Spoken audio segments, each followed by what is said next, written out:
12 मई 2025 है और आज दिन है पीर का। आज की ताज़ा तरीन बड़ी खबरों से इस व्लॉग का आगाज करने जा रहे हैं। नाज़रीन किराम, आखिरकार अमरीकी सदर ट्रंप की तरफ से ऐलान कर दिया गया है कि वक्त आ गया है कि अब इस वहशियाना जंग को बंद किया जाए। अमरीकी सदर ट्रंप ने अमरीका के एक कैदी की गजा से रिहाई की खुशखबरी भी सुनाई है और आज बरोज सोमवार को अमरीकी कैदी ईदान अलेक्जेंडर गजा से रिहा हो जाएगा। अमरीकी सदर ट्रंप ने हैरानकुन तौर पर जो ट्वीट की है उसमें हमास का नाम तक नहीं लिया और उन्होंने इसराइल का नाम भी नहीं लिया है। बहुत बड़ी तब्दीलियां रोनुमा हो रही हैं। पहले जरा अमरीकी सदर ट्रंप का ये पोस्ट जो है, ये जो उनकी ट्वीट है, ये आप देखें ताकि आपको अच्छे से समझने में आसानी हो। उन्होंने लिखा, I am happy to announce that Eden Alexander, an American citizen who has been held hostage since October 2023, is coming home to his family. कि मुझे बड़ी खुशी हो रही है कि 2023 से 7 अक्टूबर 2023 से जो एक अमेरिकी शहरी गजा में यरगमाली था वो अपने घर अपने फैमिली के पास वापस आ रहा है। I am grateful to all those involved in making this monumental news happen.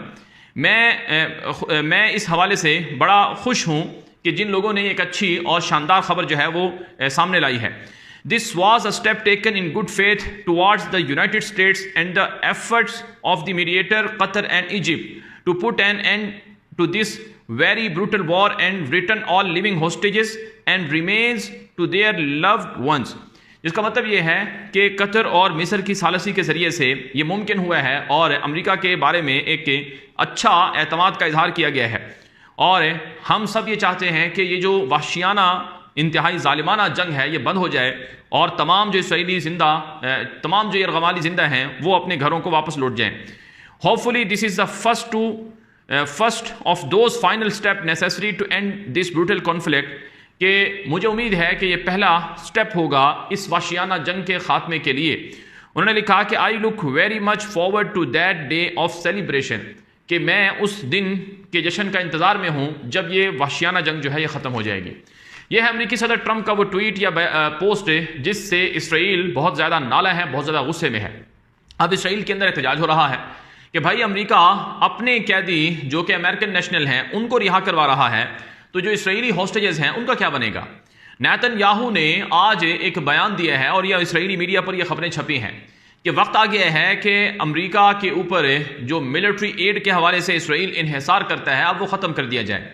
जी हाँ, नेतन्याहू ने कहा कि जैसे माशी तौर पर इसराइल खुद कफील हो चुका है और अपनी मईशत को खुद चला सकता है, ऐसे ही वक्त आ गया है कि अब हमें अमेरिकी मिलिट्री एड या असलहे के हवाले से भी खुद कफील होना चाहिए, आज़ाद होना चाहिए, ताकि हम अमेरिका के रहमो करम पर ना रहें और अमेरिका की वजह से हमें कोई परेशानी ना हो। नेतन्याहू और ट्रंप हुकूमत के बीच इस वक्त शदीद तनाव चल रहा है। मैं आपको इस वक्त की ताज़ा एक बड़ी खबर दूंगा कि अमरीकी सदर ट्रंप के खुसूसी नुमाइंदा बराए मशरिक़ वुस्ता स्टीव विटकोफ इस वक्त इसराइल के अंदर मौजूद है। वो आज इसराइल पहुंचा ताकि जो अमरीकी शहरी गजा से रिहा हो रहा है ईदान अलेक्जेंडर, उसकी रिहाई मुमकिन हो सके। ये बात समझें कि ये जो अमरीकी शहरी है ये सिर्फ अमरीकी शहरी नहीं है, ये इसराइली नेशनल भी है, यानी इसके पास इसराइली शहरियत भी है, नेशनलिटी भी है और अमरीकी भी है। चूंकि अमरीकी है तो इसलिए अमरीका ने इसको रिहा करवाने के लिए खुद बरह रास्त हमास से मुज़ाकरात किए और उन मुज़ाकरात में पहली कोशिश कामयाब हुई और अमरीका का एक कैदी जो है यानी शहरी जो है वो रिहा हो गया। अमरीका का जो सफ़ीर है माइक हकॉबी इसराइल के अंदर, उसने ये बात कही थी कि 7 लाख अमरीकी जो हैं वो इसराइल में रहते हैं, यानी इसराइल के 7 लाख ऐसे लोग हैं जिनके पास अमेरिकन नेशनलिटी है और वो इसराइल में भी रहते हैं और अमेरिका में भी रहते हैं। बहरहाल अमेरिका जो है वो अपने शहरियों को बचाने के लिए हर हद तक जाता है, जैसा कि गजा के अंदर हुआ है। अब ट्रंप हुकूमत ने पहली मरतबा तारीख में हुआ है कि हमास के साथ कोई डील कर ली है, कोई समझौता कर लिया है या उनके साथ मुज़ाकरात किए हैं। और ये बराह रास्त मुज़ाकरात इस वजह से शुरू हुए अमरीका और हमास के, चूंकि इसराइल की मौजूदा हुकूमत ना तो गजा की जंग बंद करना चाहती थी, ना ही कोई इसराइली हॉस्टेजेस को या अमेरिकन हॉस्टेजेस को यरगमाली को रिहा करवाने में कुछ संजीदा थी। यही वजह है कि अमरीका ने अब बराह रास्त ये मुज़ाकरात किए हैं। अब हुआ ये है, आपने अमेरिका के सदर ट्रंप की ये ट्वीट और पोस्ट भी देख ली है जो मैंने आपको पढ़कर सुनाई है कि उन्होंने इसमें हमास का नाम नहीं लिया। और ये इसलिए नहीं लिया क्योंकि अमेरिकी सदर चाहता है कि ये जो डील है ये बरकरार रहे और कुछ लो और कुछ दो, गिव एंड टेक के तहत ये जो जंगबंदी है या डील है ये कामयाब हो जाए। यानी अमेरिका कुछ अपनी चीज़ें मनवाना चाहता है हमास से, और हमास अमेरिका पर एतमाद करके कतर और मिस्र के गारंटर के तौर पर और तुर्की के गारंटर के तौर पर वो अपनी बातें अमेरिका से मनवाना चाहते हैं। तो अब इसराइल के अंदर ये आवाज़ें उठ रही हैं। मसलन इसराइल का जो अपोजिशन लीडर है यार लबेद, उसने ये बात कही कि ये कैसा वक्त आ गया है कि अमेरिका खुद हमास से मुज़ाकरात करता है और यरगमालियों को रिहाई का मामला तय करता है और इसराइल को साइडलाइन पर कर दिया गया है। ये इसराइल के लिए और मौजूदा हुकूमत के लिए बहुत शर्मनाक बात है कि हमारा अहम इत्तेहादी अमेरिका जो है वो हम पर एतमाद नहीं कर रहा है और वह हमास के साथ खुद मुज़ाकरात शुरू कर रहा है। अब इसराइल के अंदर जो आज इसराइली अखबारात में मुख्तलिफ तरह की जो रिपोर्ट छपी हैं वो बड़ी हैरान कुन है। मसलन एक खबर देखी दी यरूशलेम पोस्ट के अंदर छपी कि हिस्ट्री विल जज Netanyahu and Trump on whether they can keep US Israel ties iron clad, के तारीख बताएगी कि अमेरिका के सदर ट्रंप ने और इसराइली वज़ीर आज़म नेतन्याहू ने इसराइल और अमेरिका के ताल्लुकात को महफूज करने के लिए किस कदर काम किया है। लेकिन ये बात इसराइली अखबार ने एडिटोरियल के तौर पर जो लिखी वो ये है कि Israel and the United State are bound not mainly by interest but by values, democracy, innovation and the conviction that free peoples, कि अमेरिका के अंदर जो अमेरिका और इसराइल के जो ताल्लुकात हैं वो दरअसल बाहमी ताल्लुकात पर मुनहसर होते हैं, शख्सियात पर मुनहसर नहीं होते हैं।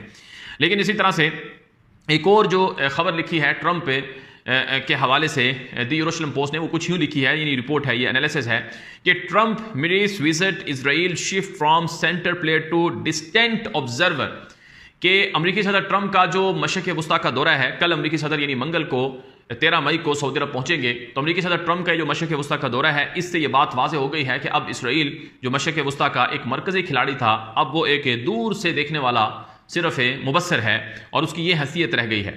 और Netanyahu has no compelling offer for a US president focus on outcomes, Netanyahu ने कोई बड़ी ऑफर नहीं दी है ट्रंप को कि जिसका कोई नतीजा अमेरिका इसराइल के लिए निकाल सके। Trump is pressing ahead with his priorities and that is what matters, कि ट्रंप जो है अब मशरक़ वस्ता में सऊदी अरब का अरब मुल्कों का जो दौरा कर रहा है वो अपनी तरजीहात को सामने रख कर रहा है और उसे अब इसराइल की कोई परवाह नहीं है।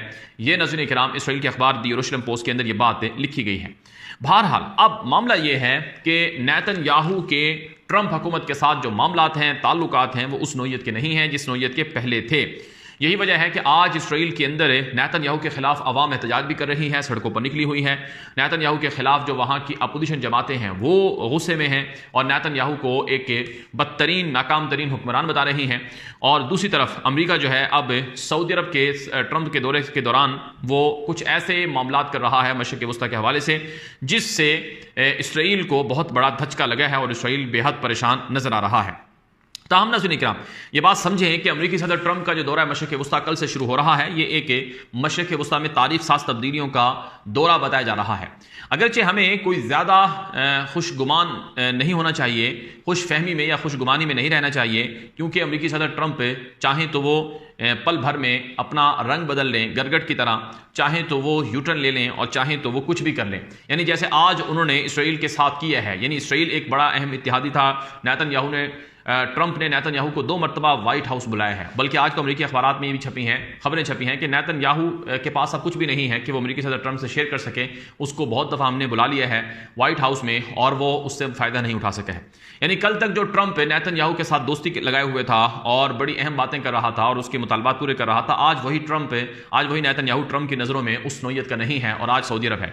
और मुमकिन है कि कल को सऊदी अरब के साथ भी ऐसा सलूक हो जाए। लेकिन बहरहाल अमेरिकी सदर ट्रंप जो है वो डीलें करता है, वो डीलों पर खुश होता है। जो भी अच्छी डील होगी उसको वो तरजीह अपनी कामयाबी के तौर पर बताता है। मसलन अभी चाइना के साथ जो है वो ट्रंप ने डील कर ली है। चाइना और यूएस के बीच जो ट्रेड से मुताल्लिक जो डील है वो हो चुकी है जिनेवा के अंदर और इसे अमेरिका के सदर ट्रंप की तरफ से एक बड़ी कामयाबी बताया जा रहा है। आप जानते हैं चाइना को अमेरिका ने, ट्रंप ने बिलखुसूस नंबर 1 दुश्मन करार दिया था और कहा था कि ये इकोनॉमिकली किलर है यूएस इकोनॉमी का। तो बहरहाल अब उसके साथ डील कर ली है। तो इसी तरह से अब सऊदी अरब के साथ डील कर रहा है, कतर के साथ डील कर रहा है, यूएई के साथ डील कर रहा है और जाहिर है ये डील इसलिए कर रहा है कि ट्रंप को यहाँ से पैसा मिलेगा और ये पैसा ट्रंप को ताकतवर बनाएगा और अमेरिका के अंदर उसके हवाले से एक मुस्बत जो है वो राय आम्मा हमवार होगी। तो इसलिए ट्रंप ने सऊदी अरब पर एतमाद किया है। बहरहाल अब इसराइल के अखबारों में बातें कही जा रही हैं, मीडिया में बातें कही जा रही हैं कि ये बहुत बड़ी रुसवाई है जो इस वक्त देखी गई है कि ट्रंप ने गोया इसराइल को धुतकार दिया है। बरसों से पुराने तो ताल्लुकात थे इसराइल और अमेरिका के, वो गोया के खराब हो गए हैं। फिर नाज़रीन इकराम यहाँ पर एक बात समझें कि जब अमेरिकी कैदी गजा से रिहा होगा तो बदले में गजा को क्या मिलेगा? बदले में गजा के अंदर जो इमदादी सामान की तरसील है वो खोल दी जाएगी, मुहासरे को फ़िलहाल ख़त्म कर दिया जाएगा और गज़ा में इमदादी सामान दाखिल होगा और जो गज़ा के लोग हैं जो भूख और मुख्तलिफ़ तरह के मसाइल का शिकार हैं उन्हें कम से कम रिलीफ मिलेगा। तो ये बहुत बड़ी अचीवमेंट है, ये बहुत बड़ी एक तरह से तब्दीली है जो अमेरिका की मशरिक़ वस्ता के हवाले से, फ़लस्तीन के हवाले से मौक़िफ़ में देखने को मिली है।